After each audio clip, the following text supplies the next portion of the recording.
पूर्णा तालुक्यातील चुडावा येथील गट क्रमांक 265, 1, 271 व लगतच्या गट क्रमांक 270 मधील प्रस्तावित जमीन मोजणीचा वाद निर्माण झाला असून भूमी अभिलेख विभागाने दाखल केलेल्या हरकत अर्जावर कोणतीही निर्णय न घेता मोजणी करण्याचा प्रयत्न केल्याचा आरोप शेतकरीने केला आहे।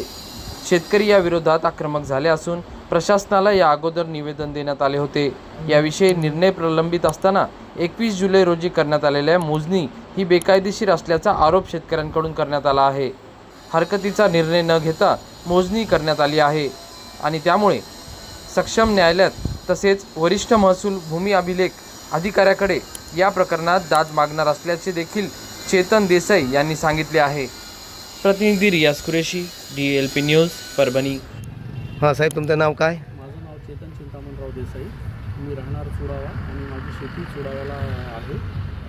त्या संदर्भात बरं, तुम्ही या सदरील कार्यालयामध्ये तुम्ही तुमचा जे तक्रार अर्ज दाखल केला आहे त्या तक्रार अर्जाविषयी आपली काय प्रतिक्रिया आहे? मी माननीय उपाधीक्षक भूमी अभिलेख तालुका पूर्णा जिल्हा परभणी यांना 14/7/2024ला एक अर्ज दिला होता की त्या एका मोजणीच्या संदर्भामध्ये की माझं त्याच्यात ऑब्जेक्शन आहे, माझं उभं पीक आहे त्या शेतामध्ये आणि त्या संदर्भात त्या आक्षेपाचा नोंद घेऊन त्याच्यावर जोपर्यंत कारवाई होत नाही तोपर्यंत स्थगित करावी मोजणी तर त्यांनी त्याच्यात अद्यापही कुठलंच उत्तर दिलं नव्हतं। मी आज फॉलोअपसाठी आलो तर त्यांनी मला उगाच तात्पुरतं एक काहीतरी उत्तर लिहून दिलं, त्याच्यात कुठलंच त्यांनी निर्णय घेतला नाही आणि निर्णय तो संदिग्ध आहे। त्याच्यावर सुद्धा मी त्यांना अर्ज केला की मला निर्णय देण्यात यावा आजच्या आज, कारण की उद्या मोजणीची तारीख आहे। तरीसुद्धा त्यांनी मला कुठलाही त्याच्याबद्दल संपर्क साधला नाही, त्यांनी मला त्याच्या संदर्भात कुठल्याही मोजणीचा दिला नाही, उत्तर दिलं नाही माझ्या अर्जाचं आणि त्याच्यामुळे मी परत एक अर्ज केला आहे की उद्या जर मोजणी झाली उद्याच्या तारखेला